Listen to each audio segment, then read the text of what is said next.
Good morning. Welcome to the program on the Battle of Guadalcanal, the end of the beginning. I have borrowed that statement from a man named Winston Churchill when he was talking about the Battle of Britain and one of the final defeats of the German Air Force as it was bombing England. You will note where the Solomon Islands sit here in this map and its relationship to Australia. It was imperative that we stop the Japanese advance into the Solomon Islands, into New Guinea, in order to save Australia. Here is the massive map of the Pacific Ocean at the beginning of August 1942. The Japanese had been stopped at the Battle of Midway, where they lost 4 carriers.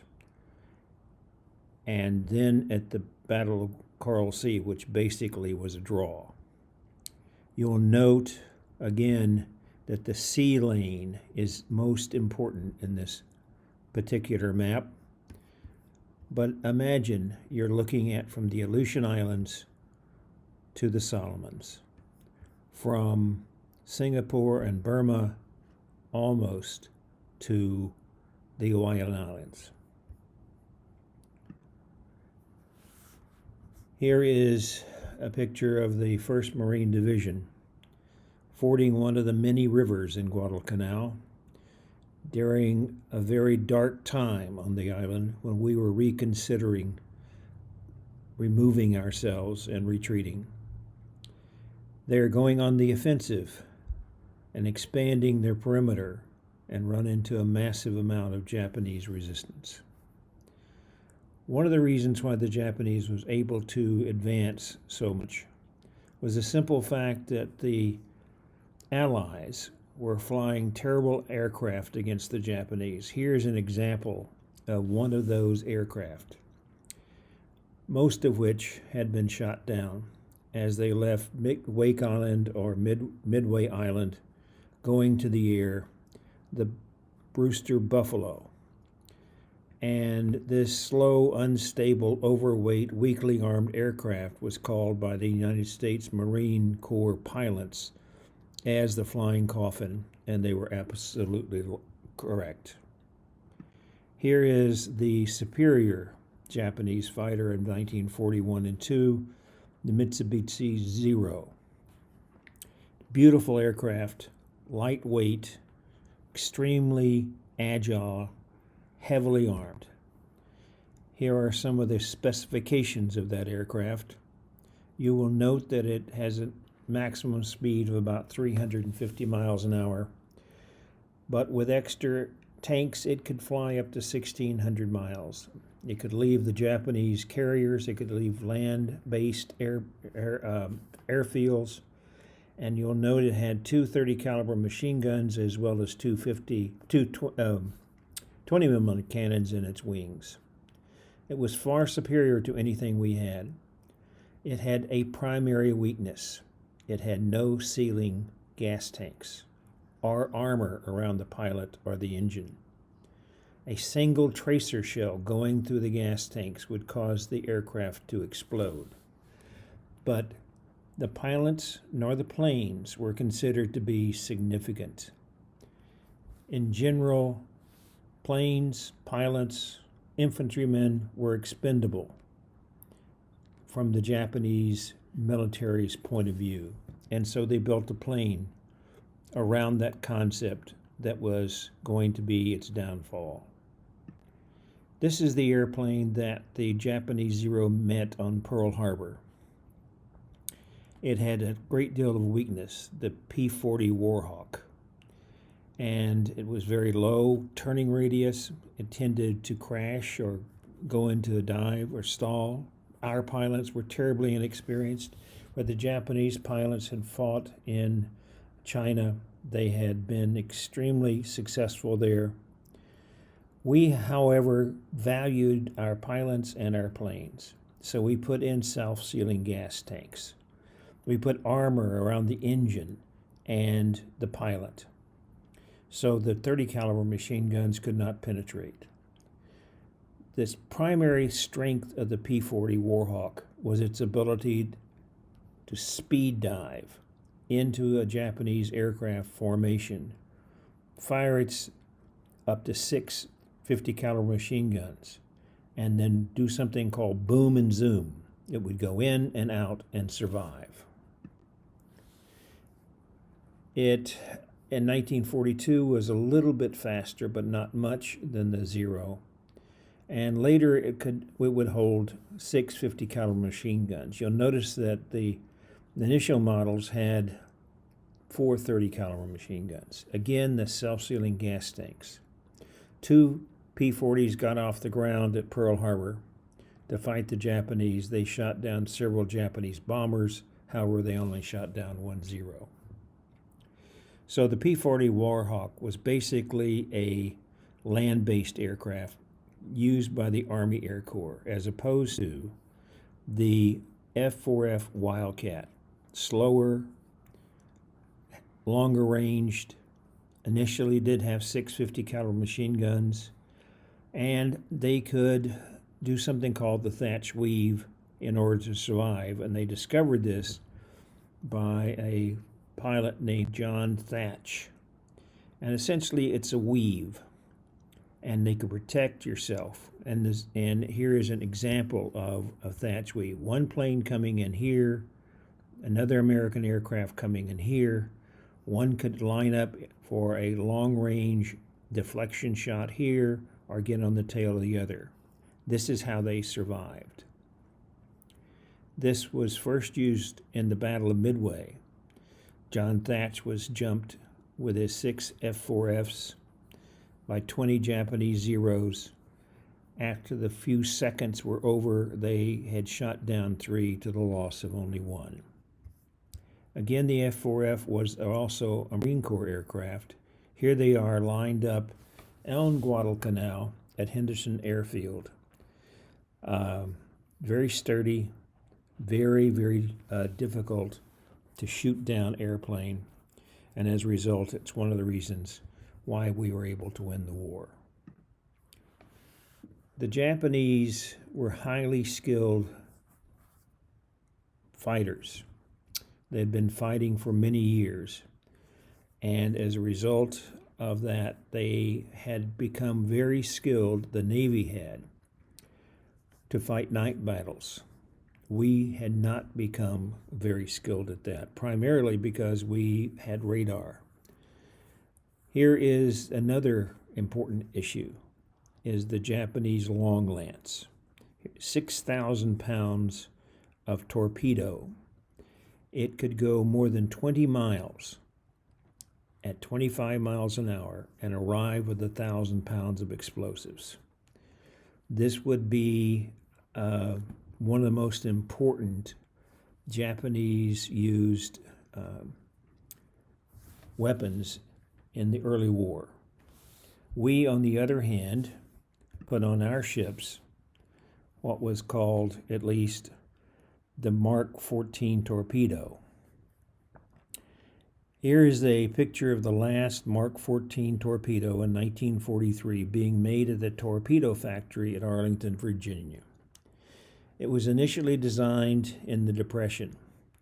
However, they never exploded one because it cost too much to explode one during testing. So they put them on our submarines, they put them on our destroyers, they put them on our cruisers. There was only one problem.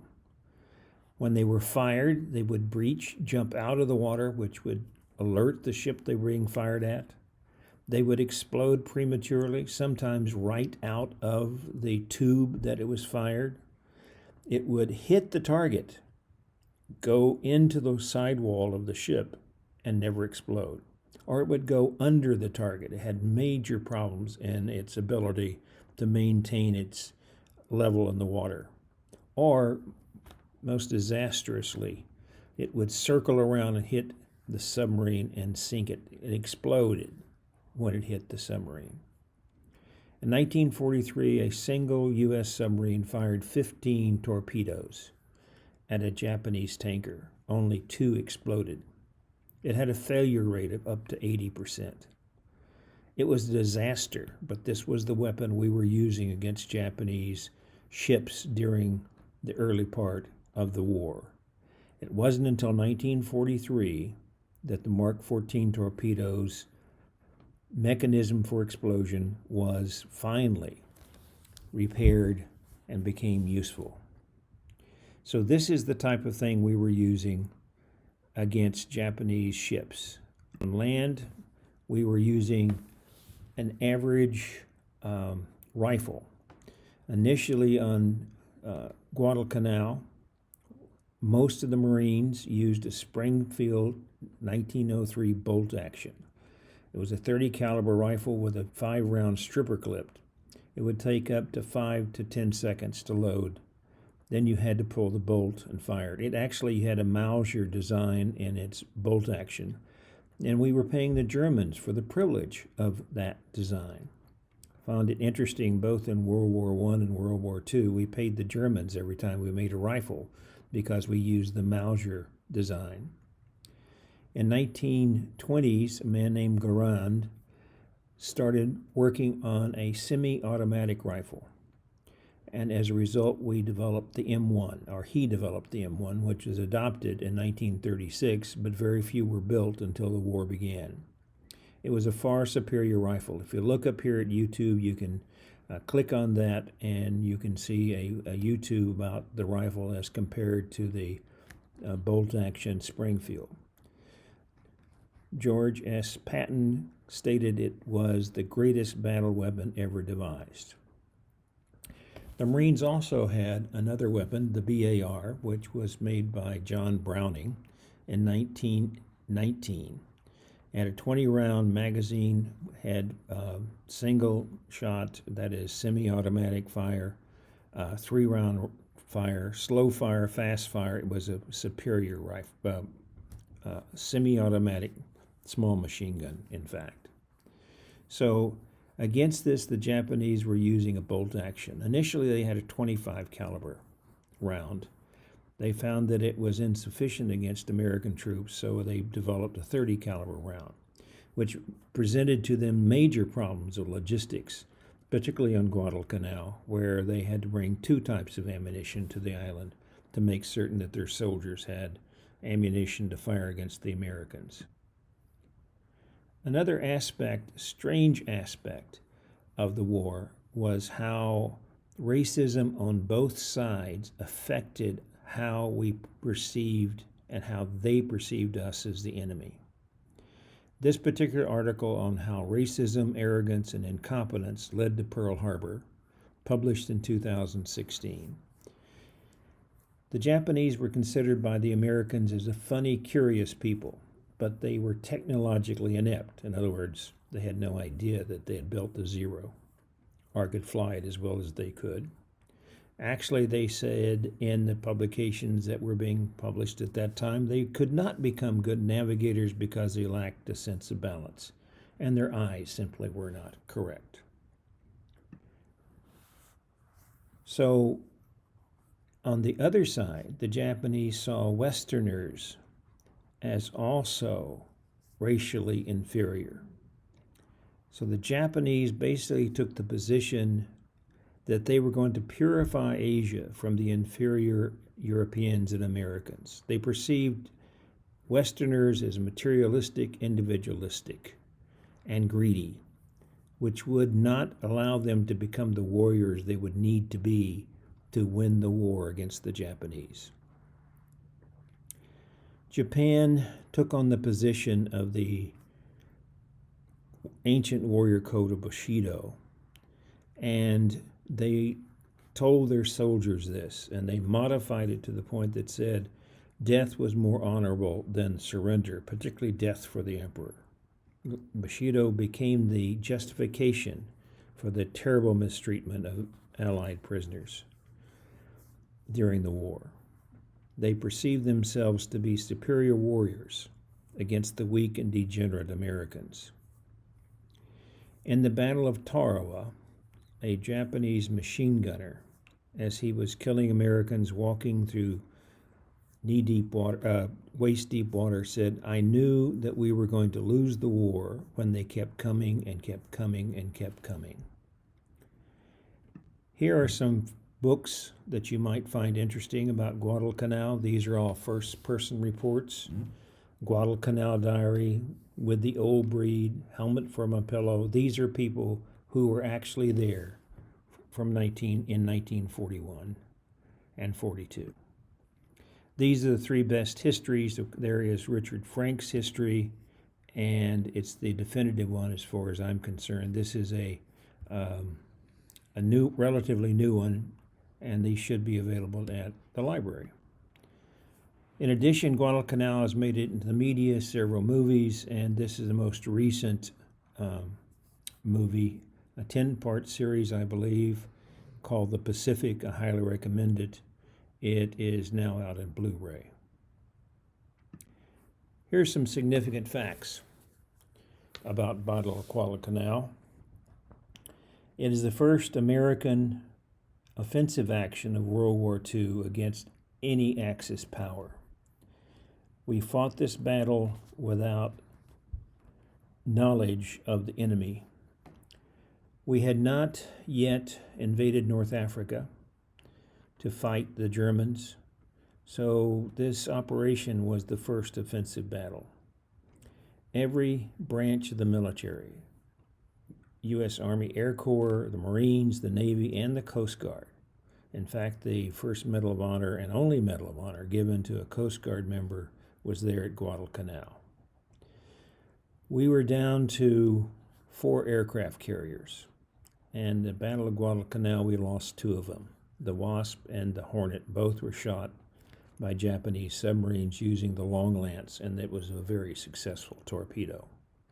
It was the first place U.S. naval radar systems were used. However, they were used poorly. Another significant fact was that the cruiser Juno was hit by 2 torpedoes, and as the damaged Juno was being pulled to safety, another torpedo hit it, went right into the magazine, and the Juno blew up, and all 5 of the Sullivan brothers were killed. We had already known how to break the Japanese code, and we used that to our advantage at Guadalcanal. The Battle of Guadalcanal lasted for a full 6 months. There have been major strategic decisions in 1941 and 2 by Roosevelt and Churchill. They had determined the fact that they were first going to defeat Germany. As a result, a significant decision to put all the resources in that direction and just put enough into the Pacific to hold our own. We also needed to keep the Chinese in the war against the Japanese, and they were losing badly because they kept 1 million Japanese troops in China, not fighting the Allies in the Pacific. After the Battle of the Coral Sea in May of 1942, the Navy was down to 2 fleet carriers. We had basically 2 types of carriers.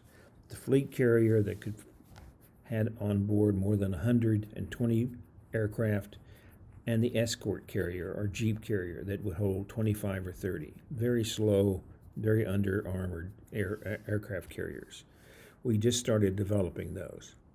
So here we are down to the Enterprise and the badly damaged Yorktown, and we decided to attack Guadalcanal. The decision was made by Admiral Ernest King. He concluded that we needed to stop the Japanese advance, to cut off, because the Japanese were preparing to cut off the U.S.-Australian supply route. He thought we had sufficient resources to quickly take Guadalcanal. He also had the bureaucratic concept that he needed to block General MacArthur's growth of power in New Guinea. So you see here the Solomon Islands, and this particular area here is called the Slot. The primary base for Japanese power was at Rabaul. The Japanese aircraft would fly from Rabaul and could bomb Guadalcanal on a regular basis. Here's Guadalcanal at the end of it. Here's Savo Island, Tulagi. All of this area becomes the very important area of the Battle of Guadalcanal. So here's a closer picture. Here is where Henderson Field is on the north side of Guadalcanal. It was called Operation Pestilence. We were going to take Guadalcanal and Tulagi.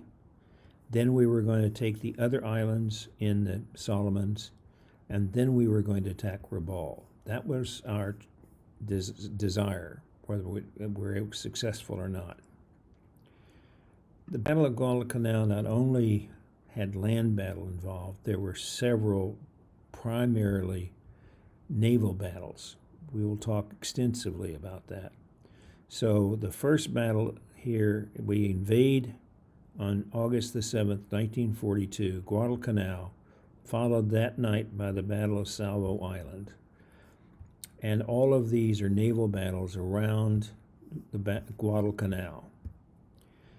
Battle of Guadalcanal added vocabulary to the American language.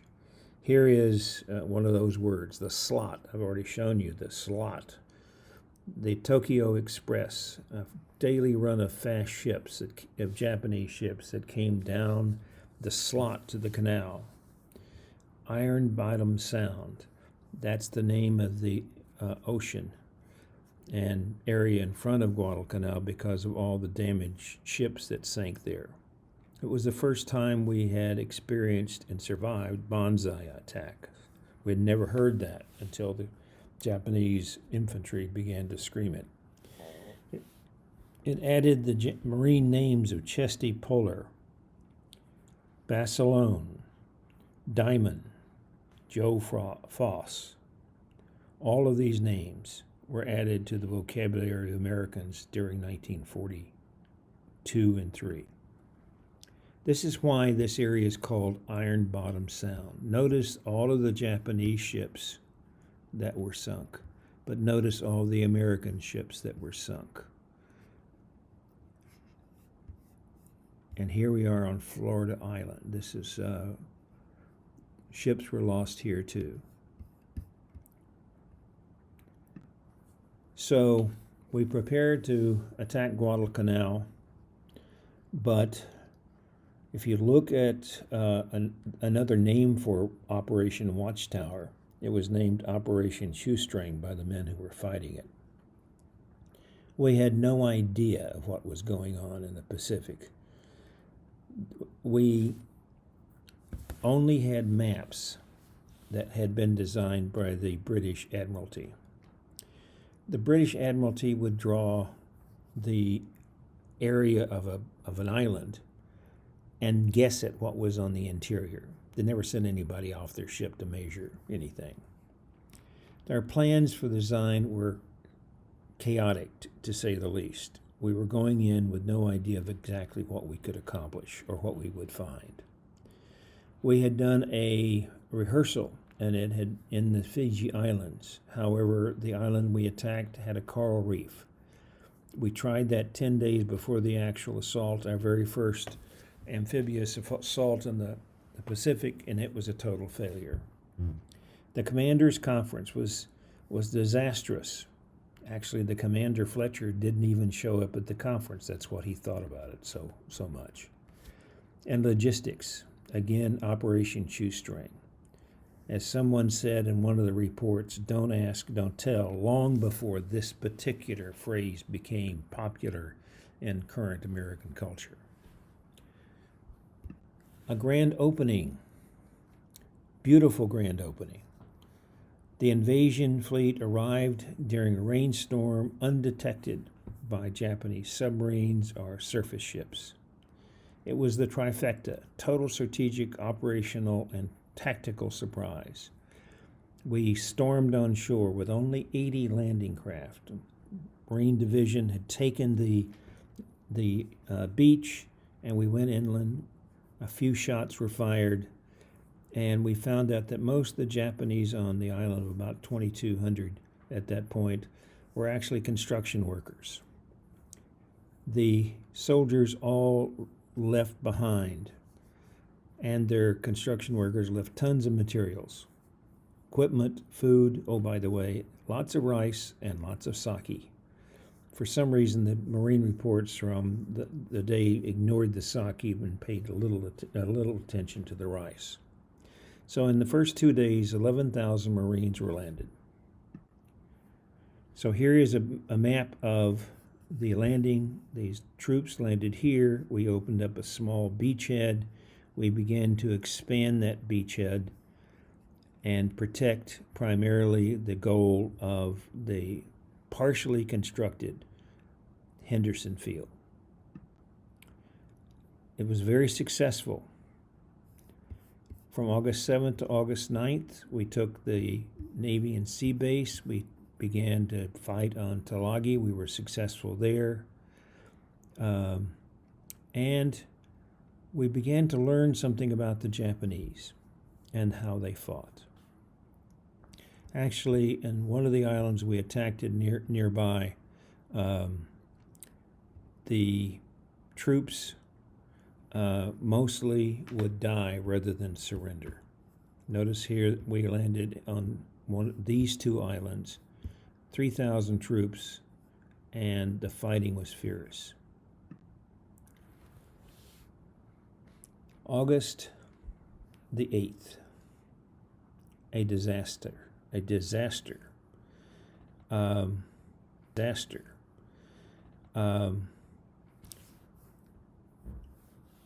We had no idea how much power the Japanese Navy had. One of the interesting things that occurred was, in this particular, the Battle of Guadalcanal, is that control of the seas changed hands every 12 hours. We controlled the daylight because we controlled aircraft off Henderson Field. The Japanese controlled the night. And the similar situation. The Americans would expand their zones during the day and the Japanese would attack at night. Again, that overt and systematic racism was everywhere. Here is the Battle of Salvo Island on August the 9th, 1942. The worst defeat in U.S. Navy history.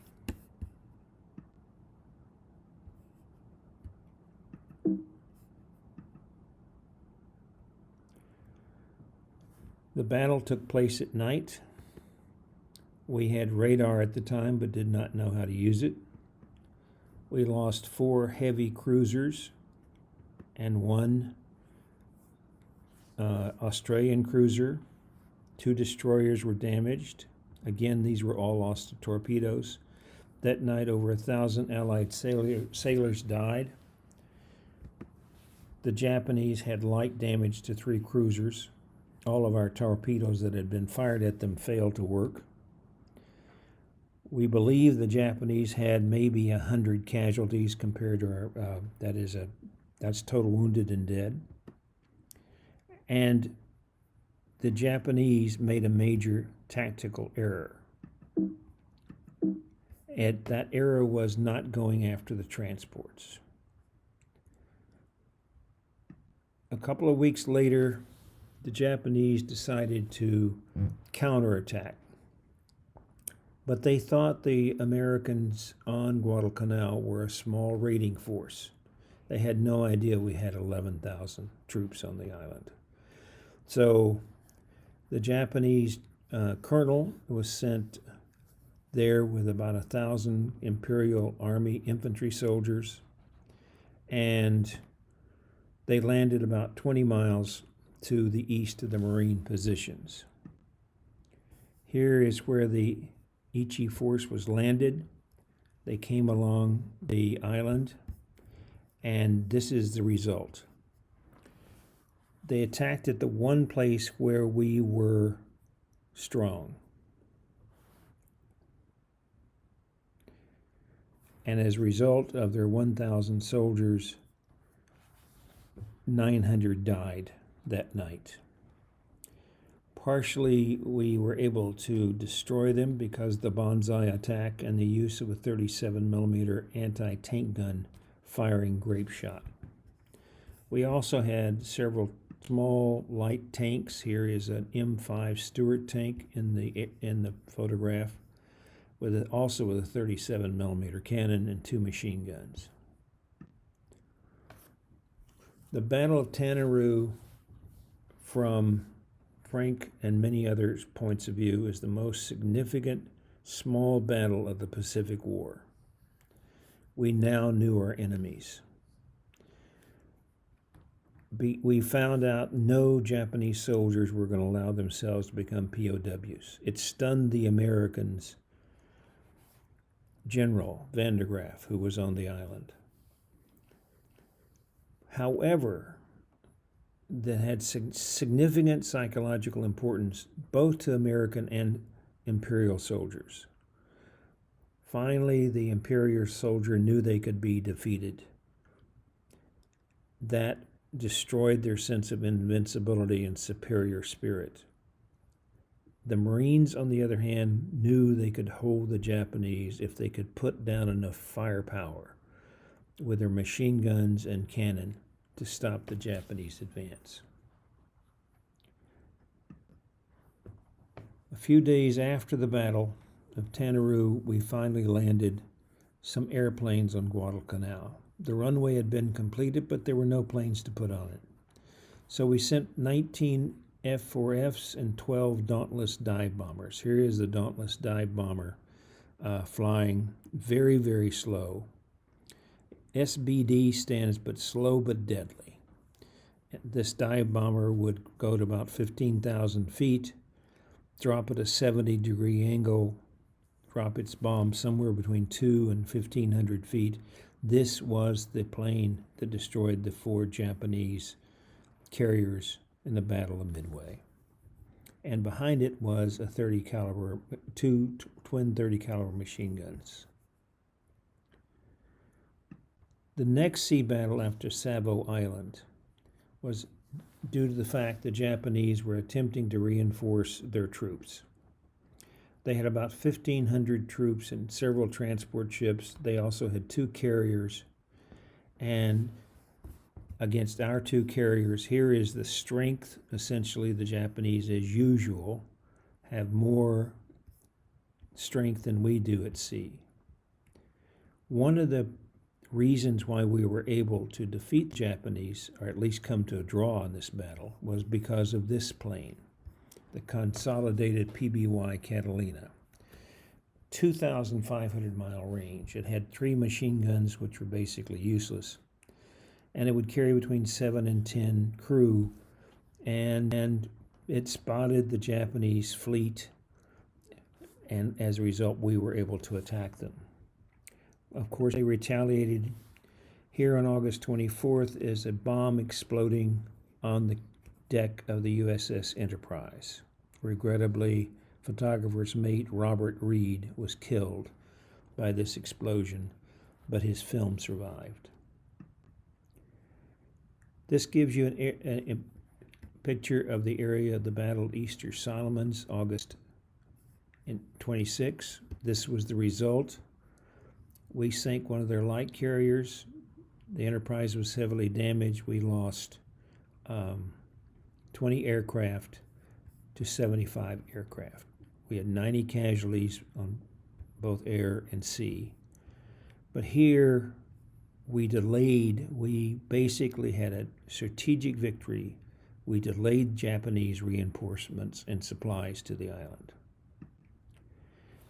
The Marines take limited offensive movements. We have been able to supply them more and more Marines. Finally, we have about 23,000 on the island. Vandergraaf thinks he can push the Japanese off. Unbeknownst to him, that will not happen. We expand our beachhead, and the Imperial Japanese headquarters in Tokyo decides they're going to come back and take the island. So they began to move the 17th Army to the island from Rabaul, again at night with transports. They basically began to hit us every night, and for 2 nights the primary battle was a place called Edson Ridge. We were able to fight off the Japanese infantry through excellent leadership, individual courage, and primarily through heavy artillery support. Here is the battle. Here are the two airstrips that we now own. Here is the artillery. The Japanese come in from the north, from the south, and push us back and push us back and push us back, but we finally hold. Here is a picture of the fighting drawn by a Marine who was there defending Hill 123 during the battle. The next photo I want to tell you is very disconcerting, but this is what it looked like the next day. This was recently found in a basement, and regrettably that has two pictures of two Marines dead on the right. We reinforce the Marines, but we have to reassess the question of the battle of attrition. We began to send more aircraft carriers. Here is the picture of the Wasp, and it had served in the Atlantic and the Mediterranean Sea with the British. It had been built on a shoestring during the 1920s and had no armor along its base, and as a result, when 3 torpedoes hit it, it exploded, and over 193 men were killed, and 46 planes were lost. As it sank, we were able to recover 1,900 members of its crew. So the Wasp goes down. Again, the Japanese continue to move to reinforce the island. It results in another battle. One of the American ships, or actually two of the American ships, were hit by shells by both Japanese and American shells. We sank one of their cruisers.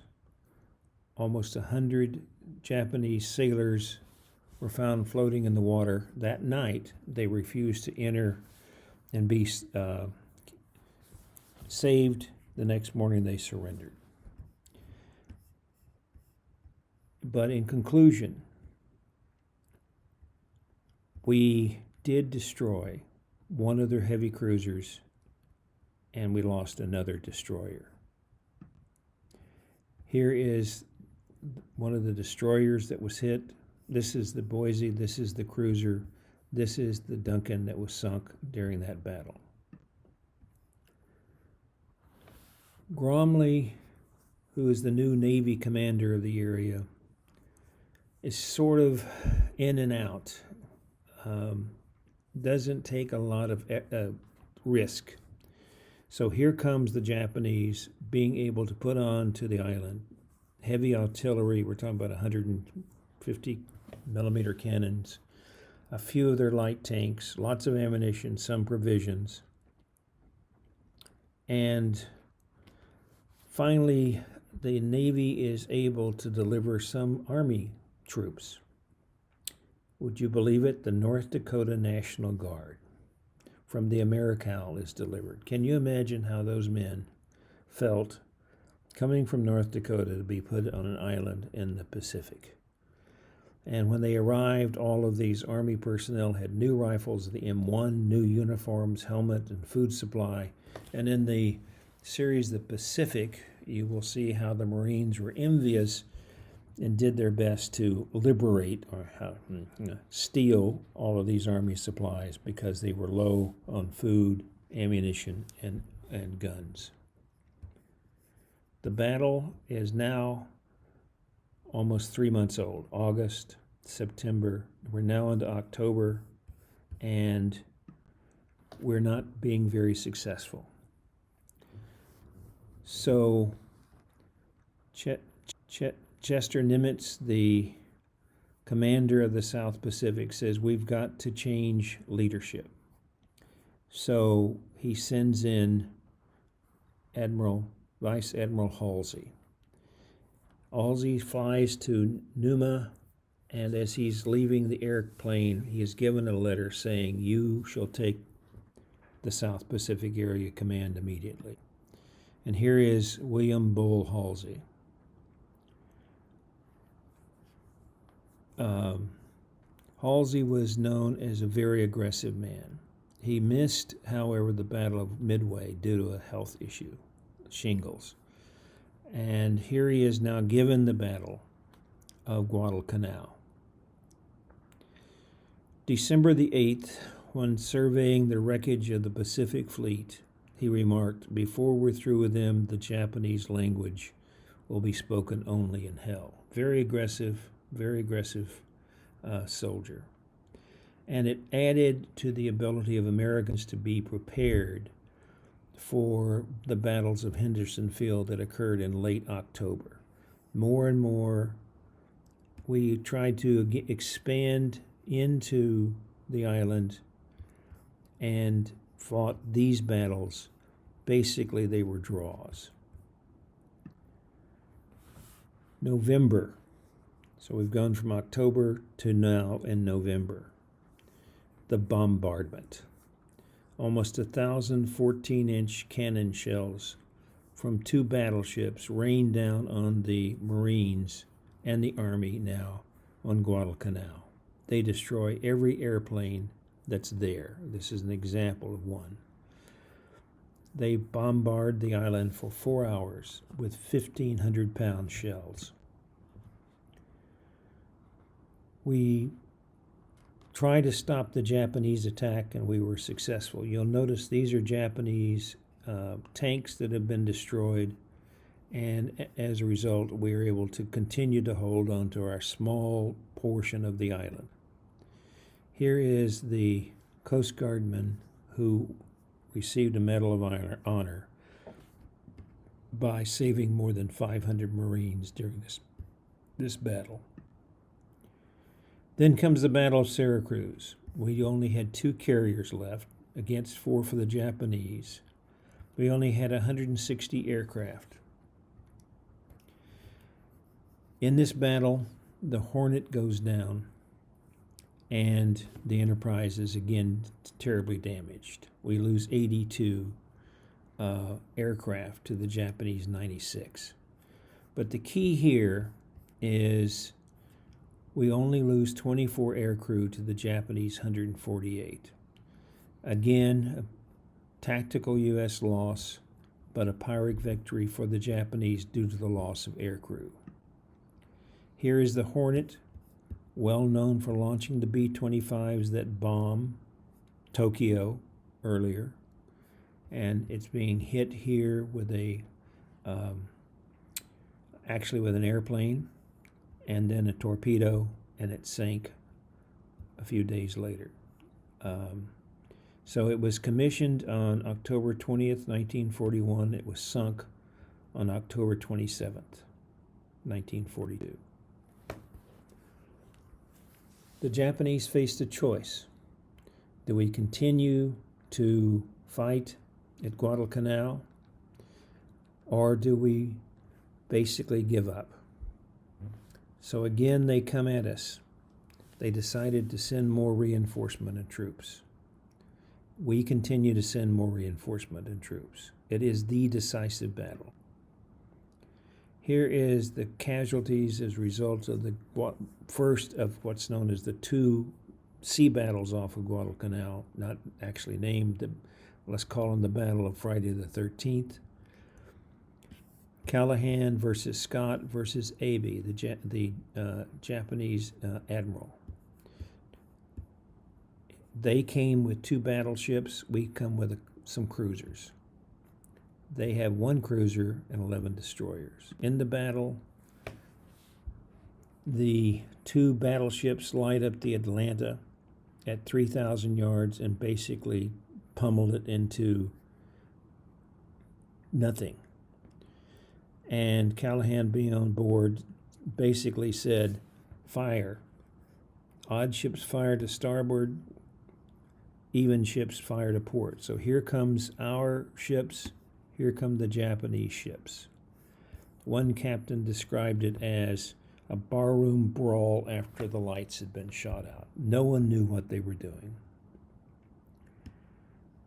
It was in this battle that both Admiral Scott and Callahan were killed in action.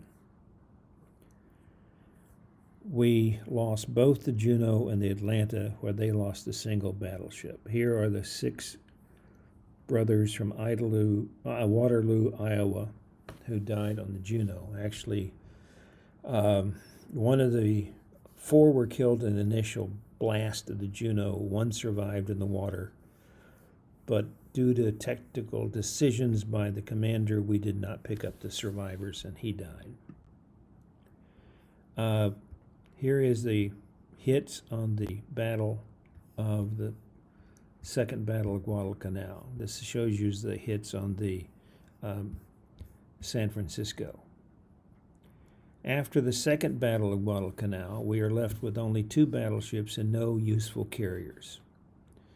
The Japanese had 1 battleship ready for use, 4 heavy cruisers, and at least 11 destroyers. Again, Admiral Lee and the Japanese admiral face off at night, always at night. However, Lee had written the tactical manual on how to use radar. So the San Francisco's hit 45 times in about 10 minutes by Japanese fire. Everyone is killed except for Lieutenant, the commander, Bruce McCandless, was awarded a Medal of Honor as a result of his bravery. Again, this battle is followed by another naval battle. Again, a terrible defeat for the U.S. Navy. However, the Japanese received no food supplies or reinforcements. It would be after this battle that we began to redesign our torpedoes because we now knew they were not exploding. This gives you again the Japanese coming in from the north, trying to land ships here. Here comes the U.S. cruisers, and the battle rages during the middle of the night. And here is the USS New Orleans with its bow blown off by a torpedo. Painful truth that the battle was a sharp defeat inflicted by an alert and superior cruiser force. Again, we lost 300, almost 400 sailors. They were far superior at night, and we were totally unprepared, and again we had no idea on how to use radar. This gives you an idea of the night actions, radar versus visual. Salvo, visual, we lost. Some radar, visual again. Again, it comes down to December 1942. We began to do some offensive actions, but the question was, should we withdraw or should we continue the war? So here is this epic contest that extends until February. We have more than 60,000 men on ground forces. They have about 36,000.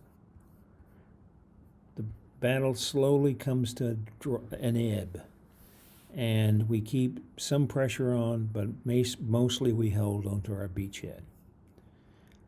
7,100 dead, almost 8,000 wounded. We had only 4 men captured that we know of that survived the island. We lost 29 ships and 1 fleet carrier, 6 cruisers, and 14 destroyers. We lost a few of our aircrew. The Japanese lost many more, a few of which were killed in combat. Most died of starvation or disease. They lost 28 ships, but most importantly, they could not replace their aircrew. However, they were able to evacuate over 10,000 men. And it was a day after that evacuation that we became aware that they had left. The difference between Midway and the Battle of Guadalcanal is this. Midway stopped the Japanese advance in the northern Pacific. This is Yamamoto. Yamamoto is a critical person in the battle and planned the Battle of Pearl Harbor, the attack on Pearl Harbor. Yamamoto knew, because he had been in Washington for many years, he spoke excellent English, that America would defeat them if they could not have a single battle to hold back the American forces. And he lost those fleet carriers at Midway and knew that no longer they could take Hawaii and use it as a bargaining chip to end the war. Here are the significance of the Battle of Guadalcanal. Turning point of the Pacific War, a tremendous psychological boost for morale and confidence. The attrition to Japanese air and light naval forces. They still had huge battleships, the largest in the world. They still had 2 of those. But they'd lost their skilled pilots, and this would become more and more damaging and apparent as the war goes on. Dr. Franks believes the Battle of Midway and Guadalcanal accomplished the most significant goal of preventing Japan getting in relationship with Germany or the Nazis in the Middle East or in Africa by going across the Indian. The Battle of Guadalcanal, again, was a terrible area. The Japanese recognized it as the graveyard of the Japanese army, and we just thought it was just one of those battles. Here is from the series called Victory at Sea. I regret to say I cannot play that. However, if you put in Victory of Sea episode 6 and look at the last 90 seconds of that particular video, you will see that where it states, the Americans at the Battle of Guadalcanal will be remembered as the heroes, as were the Greeks at Thermopylae, the colonials at Valley Forge, and the British at Waterloo, and the Russians at Stalingrad. The Battle of Guadalcanal started on August 7th and ended on February the 9th, 1943. We stopped the Japanese, and I hope you enjoyed this presentation. I highly recommend reading Dr. Frank's book, and that concludes this presentation.